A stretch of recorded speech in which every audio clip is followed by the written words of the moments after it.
পবিত্র কোরআন হাদিসের নির্দেশ অনুসারে জীবন পরিচালনা করতে হবে। আল্লাহর হাবিব বলেন এই আয়াতের ব্যাখ্যা হচ্ছে ইয়া আইয়ুহাল্লাযীনা আমানু কু আনফুসাকুম ওয়া আহলিকুম নার।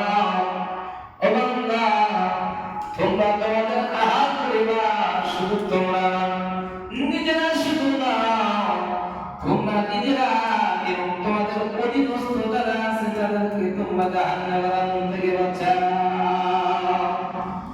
আল্লাহ কিন্তু বলেন না তোমার পরিবার শুধু পরিবার নয়, তোমাদের নিকটস্থ অধীনস্থ যারা আছে আল্লাহ তাআলা বলেন, আল্লাহ তাআলা বলেন নিজে এবং শুধু নিজের পরিবার নয়, তোমাদের নিকটে যারা বসবাস করে, তোমাদের অধীনস্থ যারা আছে তাদের সাথে তোমরা কথা বলতে পারো, আদান প্রদান করতে পারো।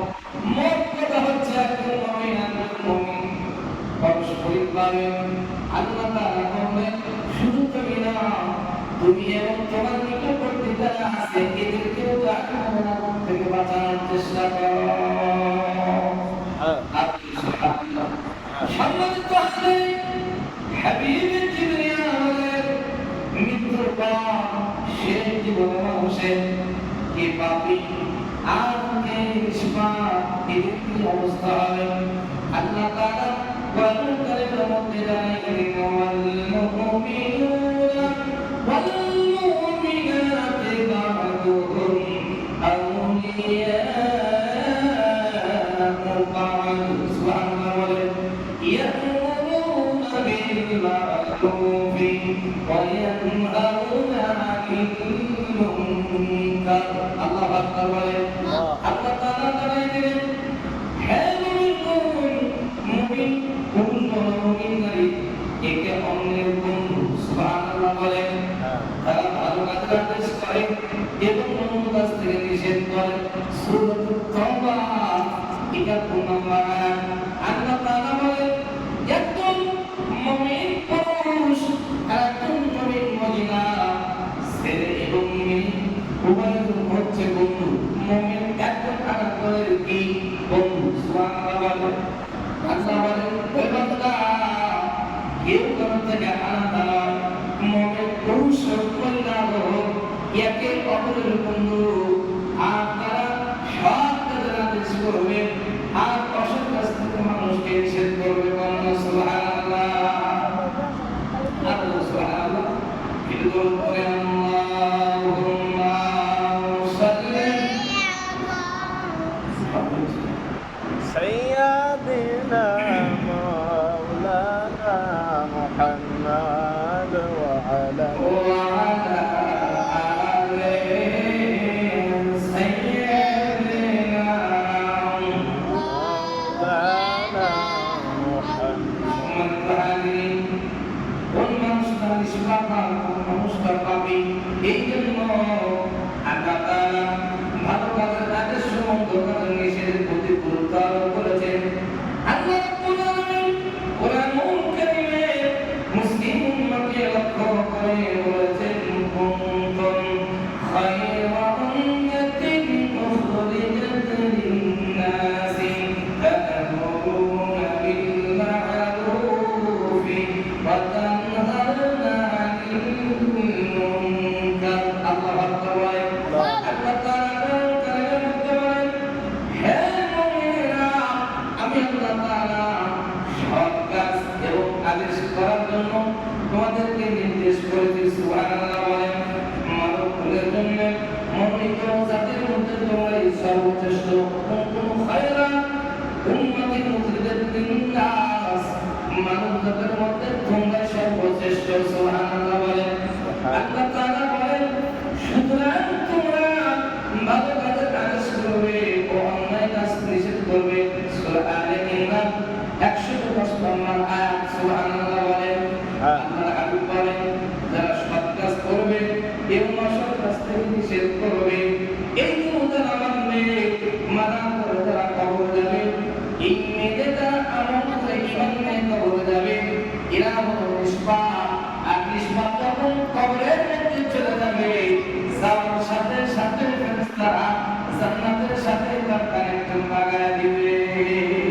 হ্যাঁ আর বলো সুবহানাল্লাহ। তাহলে যারা নেককার আল্লাহর হাবিব বলেন সৎ কাজের আদেশ করো, অসৎ কাজ নিষেধ করো। এই সৎ কাজের আদেশ যারা করবে আবার নিজেরা মানবে, অন্য যারা মানবে, এরা নিষ্পাপ হয়ে ঈমান নিয়ে আমল নিয়ে যারা কবরে যাবে, এরা হচ্ছে জান্নাতি। এদের শুধু শান্তি আর শান্তি বান্দা সুবহানাল্লাহ। আর যারা মানবে না, কোরআনের আয়াত যারা মানবে না, যারা কোরআন সুন্নাহ মানবে না, এবং আমাদের চাই হওয়ার মানুষ দুনিয়ার কাছে ব্যয় করে, কথা বলুন ঠিক কিনা?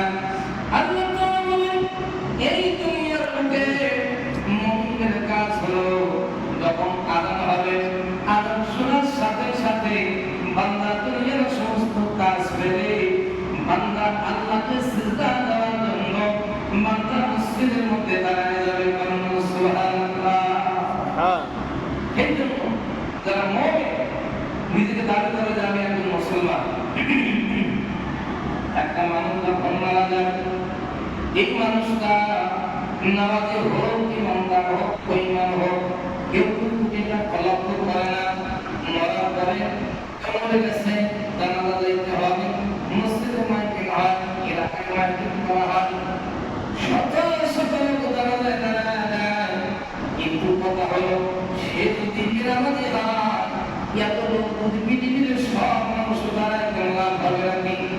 আসলে বলে সম্মানিত আছেন, অনেক জায়গায় দেখা যায় নামি দামি লোক মারা গেছে, জানাজা যায় না, দেওয়া যায় না, এবং এত লোক যদি আমল বিচার করা হবে না, তোমার আমল থেকে বিচার করা হবে যে জিন্দেগিতে তুমি কয়দিন মসজিদে গেছো, জিন্দেগিতে তোমার প্রতিবেশী তোমার হাত মুখে মুক্ত কিনা, তোমার ব্যবহারে তার ভালো কিনা, মানুষ তোমার থেকে ভালো কিনা কিছু উপভোগ করেছে, কথা বলা ঠিক কিনা? তার কারণ হলো কাউকে যদি জিজ্ঞাসা করা যায়, যদি পয়সা মারা যায়, যদি জালেম হয়, ভয়ের চোখে বলবে না লোকটা ভালো ছিল, কথা বলা ঠিক কিনা? কিন্তু আল্লাহ তাআলা বলেন একজন ব্যক্তি যখন মারা যায় মানুষকে জিজ্ঞেস করতে হয় না, বিনা জিজ্ঞেসে যারা ভালো বলবে, তার আচার, তার ব্যবহার, তার চলাফেরা, তার কথাবার্তা, তার বাচন ভঙ্গি, জিন্দেগিতে সে কি বলেছে, এইটা মানুষকে বলতে হয় না, মানুষের আত্মা আপনি মানুষের সামনে ফুটে ওঠে, কথা বলেন ঠিক কিনা? আমরা চিন্তা করি অঙ্কের জানাজা এত লোক হয়েছে, যে জানাজা হলে এত লোক হলে আপনি জানাজা ঠিক পাবেন, কথা বলেন? আল্লাহ কিন্তু বলেন না যে জানাজা লোক হয়েছে ওকে জান্নাতে টিকিট দেব, আল্লাহ কি বলছে?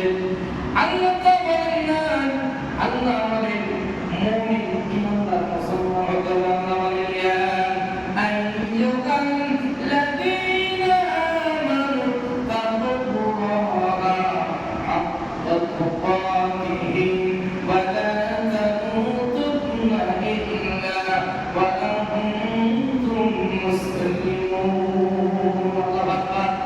আল্লাহ তাআলা বলেন ঈমানদার যে ব্যক্তি ঈমান আনবে, ঈমান আনার সাথে সাথে আমি আল্লাহ তাআলাকে ভয় করবে। আল্লাহ হাবিব বলেন বান্দা কতটুকু ভয় করবে? আল্লাহ বলেন হাক্কা তুকাতিহি, ভয় করার করবে, যারা ভয় করার করবে। এবং এই ব্যক্তি আযান হওয়ার পর মসজিদ ছাড়া অন্য কোনো জায়গায় যাইতে পারে, এই ব্যক্তিটা এবং অবশ্যই অন্ধকার কিন্তু পাপ করতে পারে না। যদি চিন্তা করে কঠিন অবস্থা অন্ধকার, আল্লাহ ভয় করবে না। আল্লাহ বলেন এবং যদি ঘোর অবস্থা অন্ধকার নিজের শরীরের বশবর্তী না দেখা যায়, লা তাখুযুহু সিনাতুন ওয়া লা নাওম। আল্লাহু আকবার। আল্লাহ বলেন পৃথিবীর সব অন্ধকার আবশ্যক হয়ে যায়, বান্দারে লা তাখুযুহু সিনাতুন ওয়া লা নাওম, কিন্তু আমি ঘুমাই না, আমি তথাপি তোমার দিকে বান্দা তখন চেয়ে থাকি। রাত্রে যদি চিন্তা করে রাত্রে ঘরের মধ্যে গুনাহ করবো, আমরা দেখতে কোথায়? আপনাকে দেখতে পারে না? জোরে বলে একটু বলুন করে আল্লাহুম্মা سيدنا مولانا محمد وعلى آله سيدنا مولانا محمد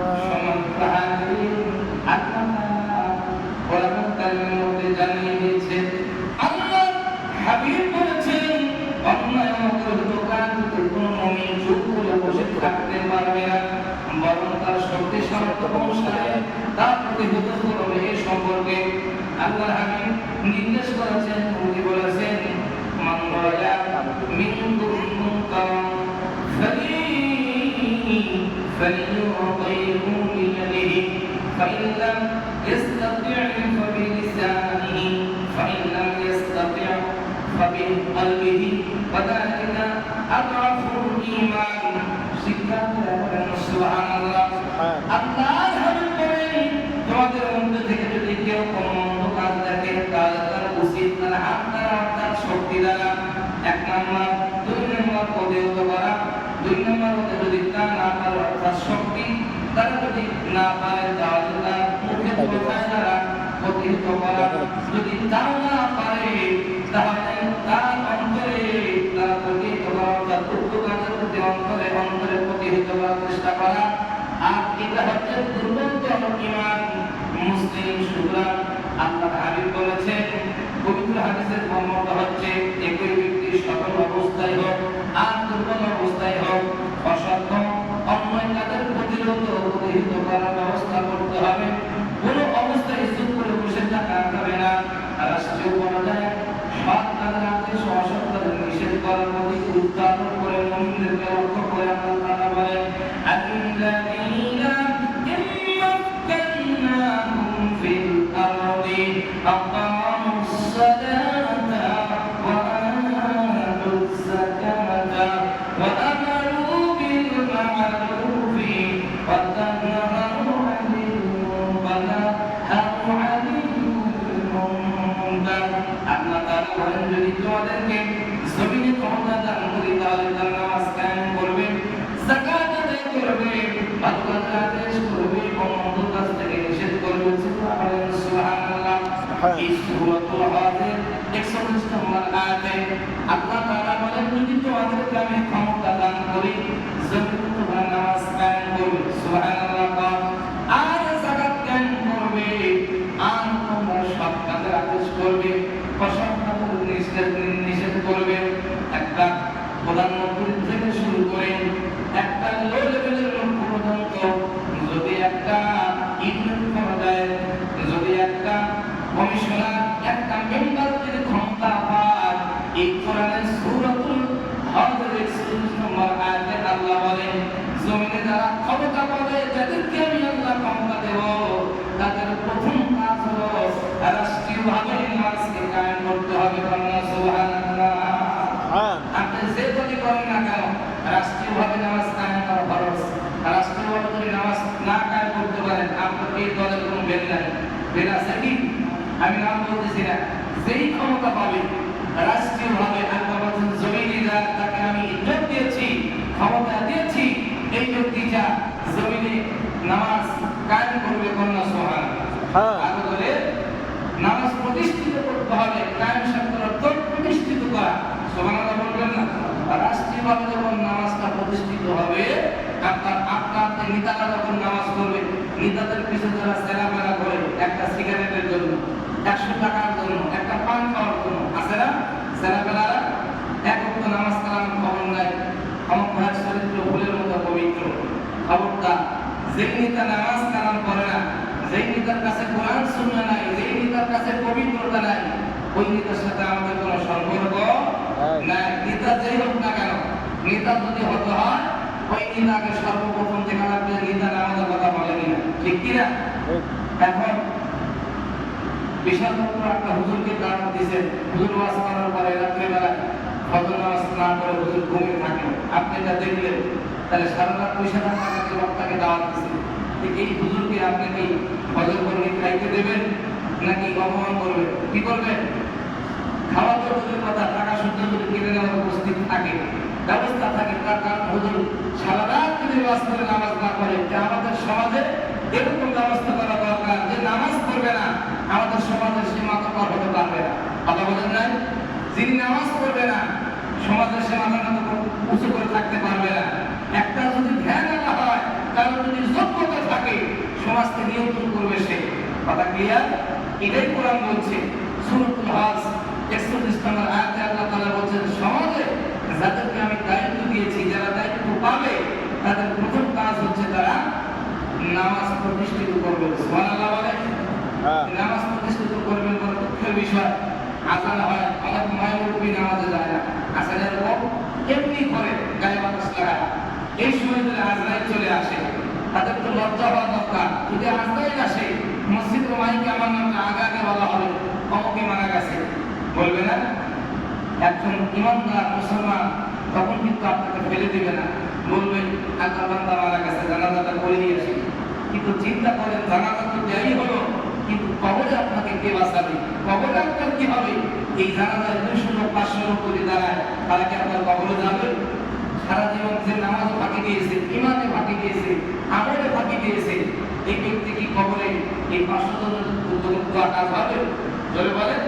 এত লোকের দোয়ার কাজ নাই, নিজেরটা নিজেরই করতে হবে। বাবা, কবরে যাওয়ার আগে আপনি বুঝতেছেন যে আল্লাহর হুকুম মানতে হবে, কিন্তু আপনি যদি না মানেন, এটা আপনার জন্য ব্যথা। কাজেই ওই কবর আমার আপনার সামনে, ডানে বামে পিছনে সামনে, কারো চাচা, কারো ভাই, কারো বাবা, অনেকে কিনতে কাজ করছে, সবাইকে যেতে হবে। কিন্তু একটু চিন্তা করেন, সারাদিন হাত কবর, এতটুকু জায়গা আমাকে আপনাকে থাকতে হবে।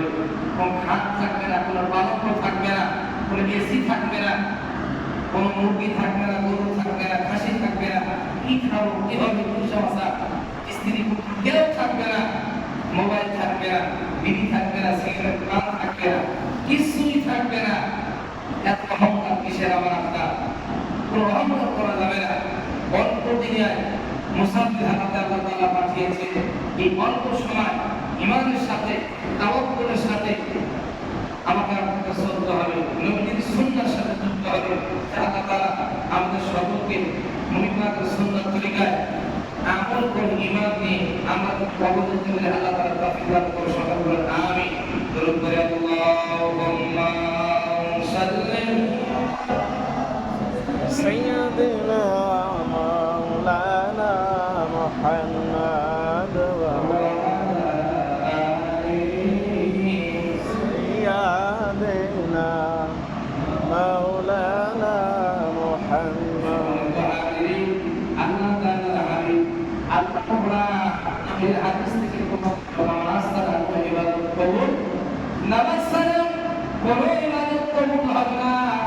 বর্তমানে দেখা যায় অনেক মানুষ হুজুর নামাজ পড়লে কি ঈমান তাআলা হয়, এরকম প্রশ্ন আছে। এটা বলে আল্লাহর হাবিব বলে, নামাজের সাথে সাথে তোমাকে নিজেকে পরিশুদ্ধ করতে হবে। নামাজ পড়লে মানে সুদ খাওয়া যাবে না, মিথ্যা বলা যাবে না, গীবত করা যাবে না, জিনা করা যাবে না, মা বাবাকে কষ্ট দেওয়া যাবে না, অন্যকে কষ্ট দেওয়া যাবে না, অন্যের হক মেরে খাওয়া যাবে না। যদি এইগুলো ছেড়ে যদি নামাজ পড়তে পারে, তবেই নামাজ কবুল হবে। যদি মুনাফিক নামাজ পড়ে, মুশরিক কালেও নামাজ পড়ে কোনো লাভ হবে না। ঠিক কি না? যদি নামাজকে কবুল করাইতে চায়, এই গুনাহ থেকে বেঁচে থাকতে হবে। আল্লাহর হাবিব বলেন, তা'মুরুনা বিল মারুফ ওয়া তানহাউনা আনিল ফাহশাই ওয়াল মুনকার, তোমরা সৎ কাজের আদেশ করো আর অসৎ কাজ থেকে নিষেধ করো, বিরত থাকো। এই কাজটা করা যাবে না।